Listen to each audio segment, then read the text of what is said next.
Então vai, sem dar risada. Pode falar aí. Olá, seja bem-vindo a mais um AWS na Prática. Meu nome é Lucas Henrique e eu estou hoje aqui com o meu colega Gustavo Barbosa e a gente vai apresentar para vocês, na verdade o Gustavo separou alguns tópicos sobre otimização de custos na AWS. Então, obrigado Gustavo pela participação, seja bem-vindo. E o que você trouxe pra gente aí? Quais são os tópicos separados pra gente conversar? Primeiro, obrigado. Eu acho que quando a gente está falando de otimização de custo, né, principalmente a gente começa falando desse bate-papo, né, sobre EC2 e S3. Então, acho que a ideia aí hoje é a gente falar um pouquinho de reservas, né, acho que diferenças de instâncias reservadas, savings plans, falar um pouquinho de algumas ferramentas que a gente tem para auxiliar os clientes a identificar a capacidade de uso da instância, né? Então se está bem utilizada, se está super provisionada para baixo. E falar um pouquinho de S3 hoje também, né? Então explicar um pouquinho dos tiers do S3. Então acho que todo mundo sabe que a gente tem vários tiers no S3, né? De armazenamentos mais quentes a armazenamentos mais frios e as melhores práticas para você utilizar cada um deles, né? Então, para começar assim, a ideia é falar, né, primeiro passo, né, que a pessoa pode começar a fazer algum tipo de economia na conta AWS é via reserva, né? Então, você consegue fazer dois tipos, né? São as reservas de instância e agora os modelos mais flexíveis, que são os savings plans, né? As reservas é aquele modelo tradicional, né? Então, você tem uma máquina e aí você faz, a partir dessa máquina, um comprometimento de 1 ou 3 anos. E aí pelos aqueles pagamentos que a gente já conhece, né? Parcelado, com algum tipo de upfront, né? Que seria uma entrada. Ou você pagar esse valor totalmente adiantado, né? Quanto mais valor você adianta, maior a economia no final. E aí tem a parte dos savings plans também. Os savings plans, eles são mais flexíveis, né, dão mais possibilidades para o usuário de trocas, então dentro de uma família de instâncias, coisas desse tipo, você tem mais flexibilidade para conseguir gerenciar isso e trocar caso você precise, né? Porque às vezes você olha, faz uma reserva de instância de 3 anos, nesse meio tempo, ou você precisa aumentar isso ou diminuir, coisas desse tipo, então você tem mais flexibilidade, né? Que são as Instant Savings Plans, né? Eu acho que o principal diferencial mesmo do Saving Plans versus o modelo tradicional de reserva acaba sendo de fato as flexibilidades que ele oferece, né? Como você comentou, a gente tem um modelo, se tratando especificamente de EC2, que é o modelo de Instance Saving Plans. O Saving Plans, na verdade, ele também pode ser, dependendo do modelo a ser contratado, né? Aplicado em lambdas, em containers do tipo Fargate e até em SageMaker, exatamente, né? Que aí é o caso do Compute Savings Plans, né? Que aí dá mais, você está comprando, você não compra tipo de instância, né? Você compra a hora computacional e aí a partir disso você consegue aplicar em outros serviços, né? Então, às vezes a gente quando vai falar de economia de custo na AWS, a gente está falando muito sobre os serviços tradicionais, né? E aí às vezes a gente encontra os clientes que estão utilizando serviços que já são mais gerenciados, serverless. Poxa, mas será que não tem uma forma de eu ter algum tipo de economia? E tem, né? Via o Compute Savings Plans, você consegue utilizar para abater a hora máquina de Fargate, né? Que é a forma que a gente é possível de executar containers na AWS de forma serverless. As funções Lambda, né? Que são os códigos que você usa para executar códigos ali, por exemplo, de API. Sem necessidade de gerenciar servidor. Então abre um leque ali, né, toda uma parte de computação para você conseguir fazer e ter descontos, né? Isso sem olhar questões como provisionamento de máquina, se está de acordo com o que você realmente precisa, né? E aí os outros que a gente vai entrar hoje. Um outro diferencial do Compute Saving Plans em relação ao modelo de reservas é que enquanto no modelo de reservas você trabalha com as variações ali de 1 ano ou 3 anos, e também com essas variações de modelo de pagamento, né, seja adiantado ou até pago mensalmente, como é o modelo de consumo tradicional, você trabalha com a quantidade de horas, né? Então, você efetivamente contrata ali, se compromete a utilizar uma quantidade X de horas, e essa quantidade X de horas ela é cobrada para você com um certo desconto. Exatamente. E aí, para facilitar nessa contratação, né, o próprio console do Saving Plans traz algumas sugestões. Já traz, aí, baseado no seu uso ali, ele já consegue fazer algumas análises, né, o console já faz algumas análises e já te entrega algum tipo, caminho ali que você pode seguir para fazer algum tipo de economia já. Então, você não precisa fazer uma reserva sem, né, imaginar quanto que você vai gastar, etc. Ele já faz uma projeção ali baseado no quanto você tem. As máquinas, né, máquinas que estão há muito tempo sendo utilizadas, etc. Ele já faz uma recomendação de reserva e já faz uma projeção ali de quanto você consegue economizar também. A gente vai deixar inclusive aqui embaixo na referência alguns links detalhando isso, né? A gente tem uma demonstração depois, uma demo onde o Gustavo vai apresentar aí essas técnicas que a gente está fazendo na prática realmente, como é a ideia aqui do nosso vídeo hoje. Mas esse ponto é interessante, porque como o Saving Plan traz uma flexibilidade que no modelo de reserva você não tem, né? O modelo de reserva você paga efetivamente como se a sua instância estivesse rodando 24/7. E no modelo de contratação por hora, você pode, por exemplo, ter modelos flexíveis para atender serviços e workloads flexíveis. Então, se você trabalha 8 horas por dia com determinado workload, você pode fazer uma contratação que reflita aquele tipo de hora, aquele uso hora de computação, né? Isso sairia muito mais barato do que você fazer uma reserva para usar um workload num período que seria um período menor do que esse 24/7. Né? E aí entrando, né, saindo um pouco do lado de reserva também, olhando para outros métodos de você conseguir economizar, para workloads que podem ser interrompidos, para processos internos dentro, ambientes de desenvolvimento. A gente tem também as instâncias spot, que podem ser formas de economia, né? Então, as instâncias spot são aquele preço variável que a AWS vai colocando, conforme o dia, né? Pelas capacidades que estão disponíveis ali no data center.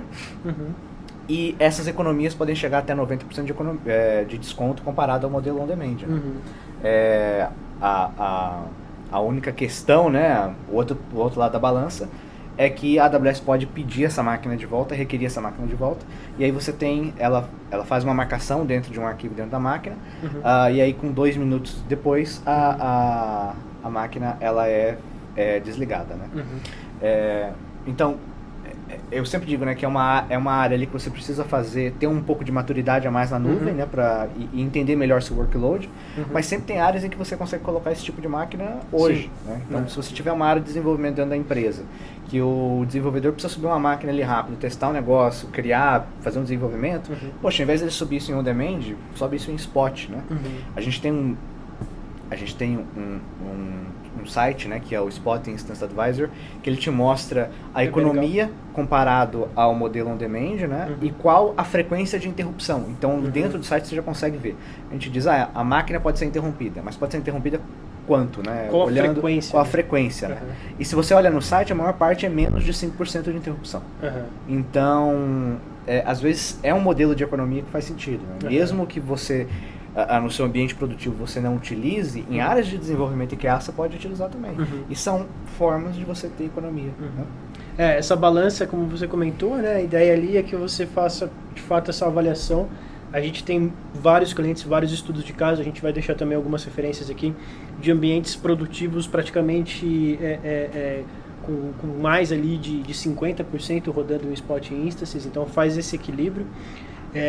Tem um blog post muito interessante que é um que a gente vai deixar aqui no link de referência, que é aquele que ele traz, né, ele lista todas as melhores práticas para você diminuir esse impacto de como a sua instância pode ser interrompida. Então, desde você trabalhar com esse notice, né, que é esse aviso que você comentou, Gustavo, que é a notificação da AWS, que é via metadata, né, então desde daquela notificação até na escolha, porque e aqui só um parênteses, né, as spots elas estão relacionadas, assim como as instâncias normais, às capacidades que a gente tem por tipo de instância. Então, ilustrando aqui um cenário, né, você tem uma M5, uma T3, uma C5, uma R5, que são instâncias diferentes, instâncias com propósitos diferentes, né, de famílias diferentes, e você diversificar o seu serviço, o seu workload entre esses tipos de instâncias diferentes, você, na verdade, diminui a probabilidade de interrupção. Então, é uma estratégia de você... Você aumenta o seu pool de opções de máquina, né? E, consequentemente, você vai ter mais máquinas que podem ser geradas via spot. Né? Então, como você disse, né, a gente deixa o blog post aqui embaixo para vocês darem uma olhada. Mas Spot é um mundo ali que você consegue estudar e você consegue ter várias economias e aprender a utilizar o Spot, né? O segredo da Spot não é você usar 100% no seu ambiente, né? O segredo da Spot é você saber utilizar nos principais ambientes em porcentagens dentro do teu ambiente, né? Para que você consiga ter uma economia junto com as outras opções, seja isso reservas de instância, seja savings plans, né? E principalmente se você tem um ambiente que já opera em outscaling, né? Esse cara geralmente é um forte candidato a ser trabalhado com Spot. Como o outscaling já tem ali por natureza uma ideia de trabalhar com situações onde uma determinada instância pode morrer e ser substituída por uma outra, isso aplicado ao conceito em conjunto com Spot Instances, você consegue, e aí aumentando esse seu pool de opções, select de opções, você meio que consegue conciliar os dois cenários, o que é muito comum de ver, né? A ideia justamente dessa série de vídeos é trazer cenários e as soluções que a gente tem encontrado no dia a dia que são comumente discutidas com os nossos clientes, e é muito comum ver essas duas técnicas de outscaling e Spot Instances serem aplicadas em conjunto, né? Então, é uma forma aí também de você avaliar se de repente o seu workload faz sentido. Existem workloads que talvez não façam sentido ir para o Spot, isso totalmente esperado e entendível, né? E aí essa avaliação a gente pode também, enfim, existem várias maneiras da gente suportar os arquitetos, né, os times de conta da AWS, né, você pode entrar em contato com a gente em alguma situação específica, mas a ideia é que a gente também, através dos links, através das referências desse vídeo, consiga ilustrar melhor esses cenários aí de onde isso, onde isso faz sentido. Então, como a gente comentou, né, tem os tipos de reserva, tem reserva de máquina, tem savings plans, tem savings plans que passam ali pelos serviços, outros serviços de compute, que são serverless, tem a parte das instâncias de Spot, mas tem também mais uma outra opção, que é uma coisa de economia, que é as instâncias Graviton, né? Que a AWS desenvolveu o processador Graviton 2. O Graviton, explicando muito rapidamente, ele é um processador em arquitetura ARM, né? Então ele não é uma arquitetura x86 tradicional de um processador Intel ou AMD, que a gente está acostumado a colocar nos computadores. O ARM ele já enfim, é uma arquitetura mais moderna, baseada, hoje se utiliza muito em dispositivos mobile, né? Em celulares, tablets.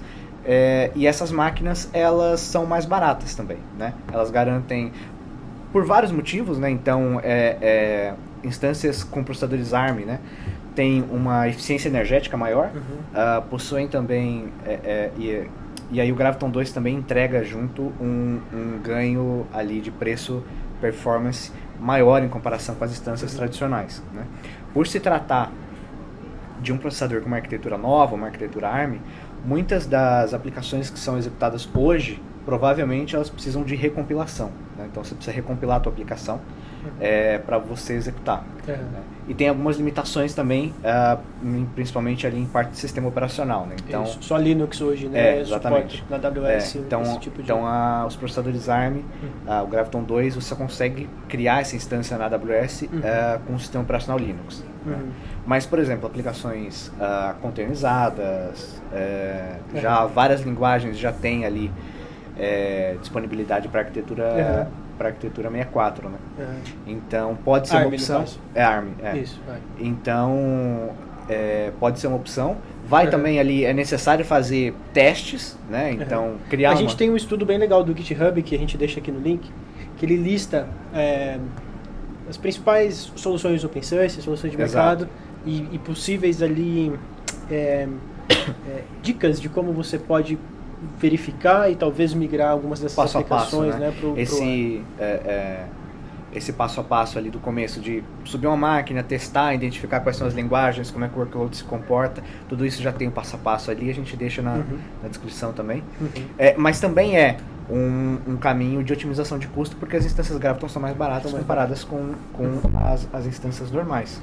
E o legal também do Graviton ali, além de EC2, né, você poder usar ele com RDS, né? Então, os bancos RDS, a gente não trabalha com o modelo de saving plans para RDS, a gente trabalha só com o modelo de reserva para RDS, mas você também tem, além da opção de reserva de instância, a opção de usar em alguns bancos, né, principalmente bancos open source, né, alguns deles já suportam a opção de você migrar as instâncias para ARM também. Então, uma estratégia de redução de custo muito interessante para a RDS em databases open source é fazer a migração também para o modelo de processadores de instâncias Graviton 2.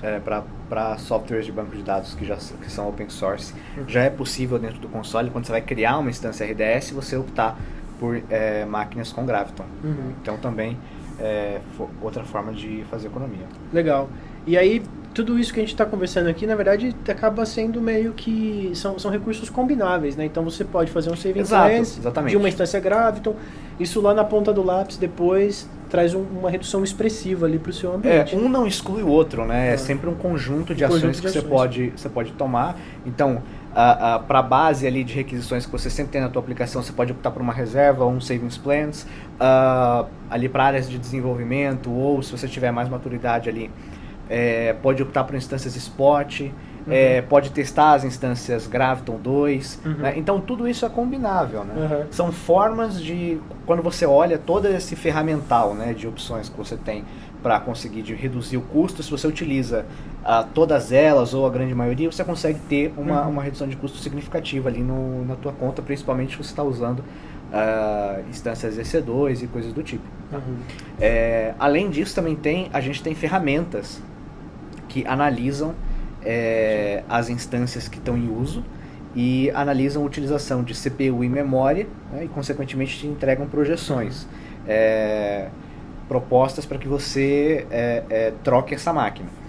Muitas vezes, né, eu sempre digo, né, se você tem 5 máquinas na AWS, é fácil você olhar a porcentagem de CPU e memória delas e saber se está utilizando o tamanho de máquina certa, a configuração de memória RAM e vCPU. Né? Agora, se você tiver um parque de 100, 150, 200 máquinas instâncias EC2, a gestão já é mais desafiadora. Né? Então, por exemplo, utilizar o Compute Optimizer, que é uma ferramenta nossa da AWS, que ele analisa via os logs do CloudWatch os usos de CPU. E se você instala o agente nas máquinas do CloudWatch, ele também analisa questões de memória. Né? Então, a partir desses dois valores, né, CPU e memória, o serviço tem uma inteligência artificial por trás, que faz uma análise daqueles dados e diz o seguinte: olha, como essa máquina está com utilização de 50% de CPU e 40% de memória, você pode reduzir essa máquina para uma máquina X. Ou o contrário, né? Essa máquina está tendo um pico de utilização, é melhor você aumentar essa máquina para que você não tenha nenhum problema. Né? Então ele faz isso, ele já te entrega uma lista dentro do serviço baseado nas máquinas que você tem. Então fica uma forma muito mais fácil de você fazer essa análise ali, principalmente focado na otimização de custo, né, e performance das tuas aplicações. Inclusive, alguns pontos interessantes do Compute Optimizer, né, além desses que você comentou, ele também analisa a EBS, que são os discos, né, os volumes que a gente tem. Então, essa mesma análise de custo, performance é feita nesses volumes. Então, de repente, te sugerir a migração para um segundo tipo ali, um GP3, por exemplo, que é um volume que a gente tem usado muito para redução de custos versus GP2, ou até um outro tipo de sugestão. Ele funciona além de EC2 para EBS. Ele também traz sugestões, e aí como as coisas são combináveis, né, como a gente falou, traz sugestões inclusive de instâncias ARM, quando ele identifica que aquela instância tem um sistema operacional Linux e é possível fazer essa migração.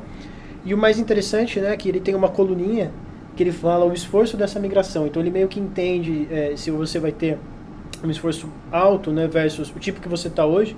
Não é uma inteligência a nível de aplicação, mas é uma inteligência a nível de instância, né? Se essa migração ela é dificultosa por algum motivo, se precisa de uma instalação de algum driver adicional, alguma coisa adicional, ou se ela é simples de ser executada. E acho que o principal ponto, embora tenha uma versão que é uma versão que analisa as métricas com um cuidado um pouco mais, com mais afinco, né? E essa versão seja paga, a versão standard, que já resolve aí muitos problemas, ela é gratuita. Então é um recurso muito interessante para ser habilitado, né?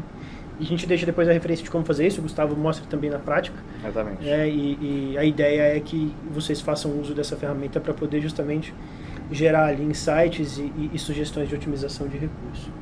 Né? E aí acho que um pouco nessa linha ainda de migração de processador e migração de instâncias para tipos diferentes, uma alternativa que seria, de repente, para instâncias Microsoft, ou até quando você ainda não pode fazer essa migração para ARM por qualquer motivo, acho que seria também a sugestão de processadores AMD, né? A gente tem também processadores AMD, tem máquinas, né, com os processadores AMD, e eles são ligeiramente mais baratos, tem um custo menor do que comparado aos processadores Intel dentro da AWS, né? Então, é uma economia, é uma possibilidade de economia com uma mudança arquitetural zero, né? Então, porque a arquitetura do processador é a mesma, né? Suporta workloads Windows, suporta workloads Linux, né? Então, também é uma forma de redução. Se você estiver utilizando instâncias Intel hoje, passar isso para instâncias AMD, fazer um teste, né? Subir uma máquina com instância com processador AMD, ver como se comporta, né? Sim. E aí, possivelmente, migrar todas as máquinas para a instância AMD, e aí você também vai obter algum tipo de redução de custo. Né? Isso aí. Inclusive, essa migração é muito simples, né? Você pode, por exemplo, e o que a gente sempre recomenda, é claro que você faça isso em ambiente de teste primeiro, mas você pode gerar uma AMI, né? Uma imagem de backup, subir essa imagem num outro tipo de instância, né? Num instance type diferente, fazer seus testes, e se aquilo funcionar, você agenda de acordo com a sua política aí de change management, né, a mudança do ambiente de produção. Mas por se tratar de processadores x64, né, arquitetura igual, são raríssimos ali os casos onde você pode ter algum tipo de problema. Então, a gente recomenda os testes por questão de prudência, mas a gente tem observado um grande sucesso aí nessas migrações no dia a dia.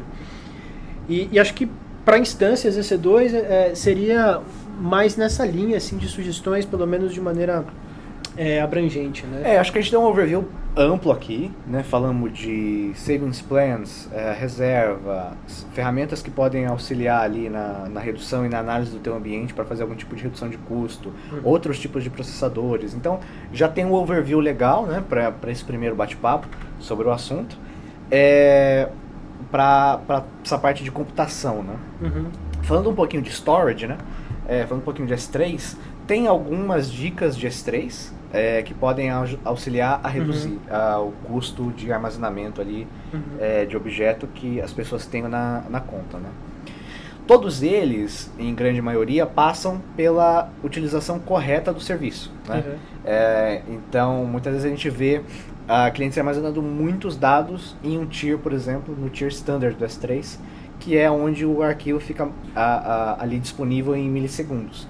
Só que é bom sempre frisar que o S3 tem outros tiers de armazenamento, que a gente chama de armazenamentos mais frios, né? Ou seja, o tempo de retenção do arquivo é maior e de recuperação também é maior. Né? Então, ao invés de milissegundos, tem alguns tiers que passam por minutos ou horas, né? E outros podem chegar até um dia ou mais. Né? Só que qual a questão? Né? Para arquivos para arquivos nos quais você não precisa desse acesso em milissegundo, porque muitas vezes a gente guarda arquivos históricos. Situações de archiving, por exemplo. Archiving, às vezes até questões legais, né? Algumas áreas têm requisições legais de armazenar dados por 5, 10 anos, né? Então, armazenar esse dado não é necessário armazenar ele no tier mais quente. Como ele é um dado histórico, você pode armazenar ele num tier de archiving. Consequentemente, ele vai ser muito mais barato. Né? Então, utilizar esses tiers do S3 de uma forma inteligente, olhando principalmente quanto tempo esse arquivo, de quanto tempo você precisa desse arquivo, é o ideal.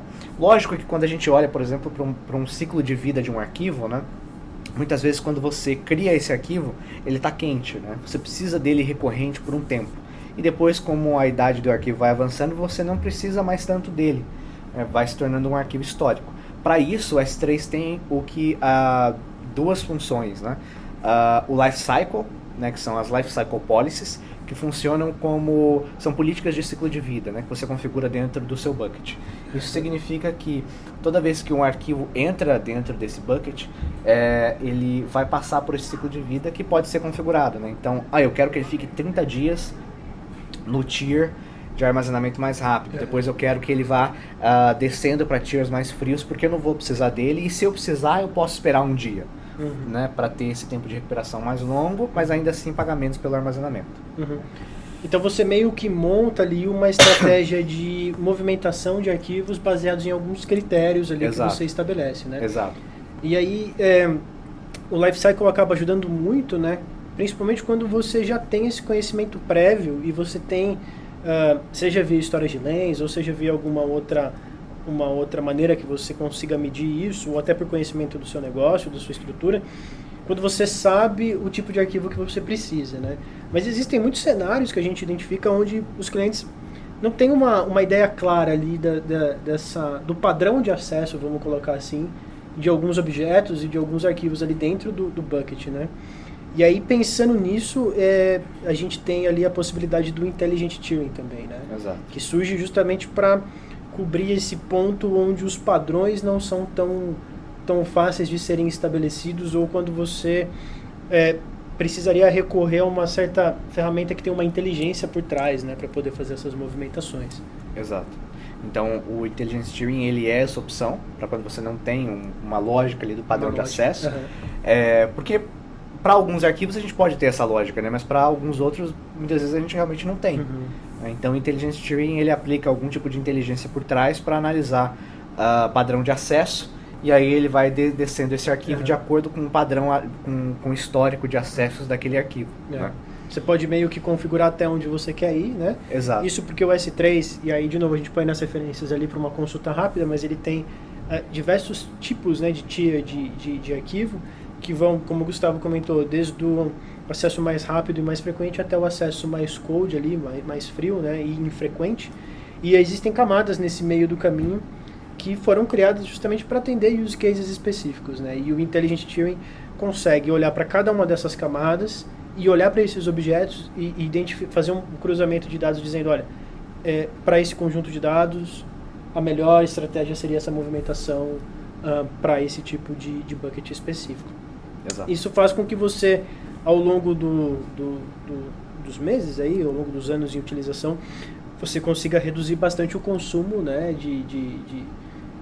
financeiro que esses objetos representam, né? Os objetos no S3 e no Glacier, eles são cobrados geralmente por quantidade de acessos, né, que são os gets ou de repente os puts, enfim, os lists, que são APIs, né? São as requisições. E pelo giga consumido, né? Giga armazenado e requisição. E as requisições. Né? E cada camada trabalha esses valores de maneira diferente. Exatamente. Então, no standard, por exemplo, a classe de armazenamento, o giga, né, armazenado vai ser mais caro do que, por exemplo, dentro de um Glacier, por exemplo. Mas o padrão de acesso às vezes é mais barato, né? Exatamente. Então, a questão de recuperação de arquivo entra para, por exemplo, tiers mais frios, né? Então aqui a gente está falando do Glacier, Deep Archive, coisas do tipo.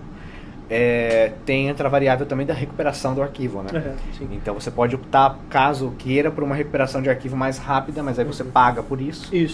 Ou você pode esperar o tempo daquele tier de recuperar e aí você paga um valor menor pela recuperação do arquivo. Legal. Essas estratégias são muito utilizadas e muito importantes ali para redução de custo, principalmente no S3, né? E acho que é isso, assim, pelo menos para esse primeiro bate-papo. A gente vai ter mais uma sequência onde a gente vai falar um pouco mais sobre outras ferramentas e outras estratégias de redução de custo. É bom fazer uma demo, né? A gente fazer uma demo rápida. Acho que principalmente ali da parte de EC2, mostrando um pouquinho do Compute Optimizer, mostrar as ferramentas e mostrar também o Lifecycle Policy das três. Isso, a gente vai deixar aqui também, de novo, né, nas referências aqui, nos links, as referências abaixo, os links desses assuntos que a gente cobriu, e também não deixa de acessar a nossa playlist. Lá já tem também algumas conversas que a gente teve na questão de security. A ideia do AWS na prática é justamente trazer tópicos do dia a dia, tópicos recorrentes, tópicos em que nós aqui como arquitetos acabamos sendo envolvidos em muitas dessas situações. Então a ideia é poder trazer para vocês um pouco de conteúdo de como a gente acaba atuando em estratégias como essa. E para essa conversa de Cost Optimization, agora a gente fica com a demo e a gente vê vocês aí no próximo episódio de Cost Optimization da AWS na prática, na sequência. Obrigado e a gente se vê na próxima. Valeu!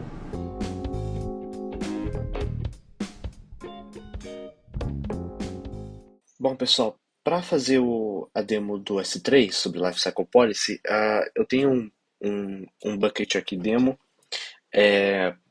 com algumas informações de uma demo de forecast, e eu vou mostrar para vocês como que a gente cria esse Lifecycle Policy, né? Então, a gente vem em Management, e aqui dentro a gente tem Lifecycle Rules, né? Então aqui vocês podem ver que eu não tenho nenhuma rule configurada de Lifecycle, e eu vou criar uma, né? Então a gente vem em Create, você dá um nome para ela, né? Então, demo Lifecycle. Aqui eu tenho duas opções, então eu posso aplicar para todos os objetos dentro do bucket, ou seja, toda a estrutura de pastas e arquivos e objetos que estão dentro do bucket vão ser afetados por essa regra, ou eu posso limitar o escopo dela baseado num prefixo, né? Então, ou por tags de objetos, object size, qualquer coisa do tipo, tá? Então a gente pode fazer um filtro baseado nisso, no caso, para que a gente consiga, por exemplo, você tem uma pasta dentro do bucket, seja uma pasta backup, por exemplo. A partir dessa estrutura backup para frente, eu quero que sofra uma política de ciclo de vida. O resto não, eu não quero que mexa, ou eu quero que as outras passem por um outro tipo de ciclo de vida diferente, de dias, etc. Então isso permite que você tenha vários políticas de ciclo de vida atuando dentro do bucket para diversos pedaços desse bucket. Tá? No caso do exemplo aqui, eu vou aplicar para todo o bucket.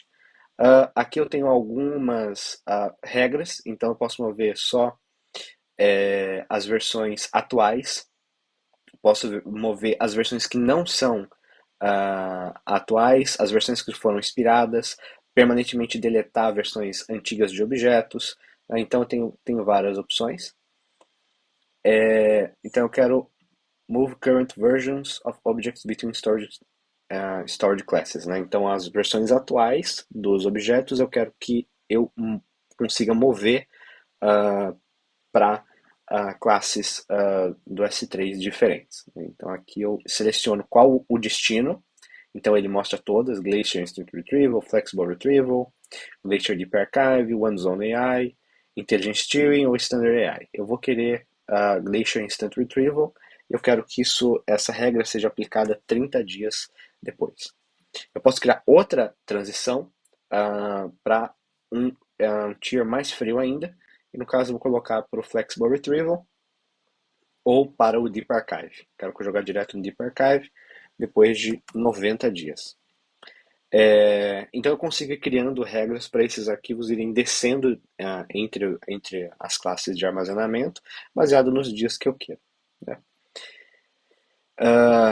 Aqui ele está comentando sobre transicionar pequenos objetos para o Flexible Retrieval, né, ou o antigo Glacier, ou o Deep Archive. Ele comenta que existe um custo de movimentação de APIs, né, do chamamento de APIs.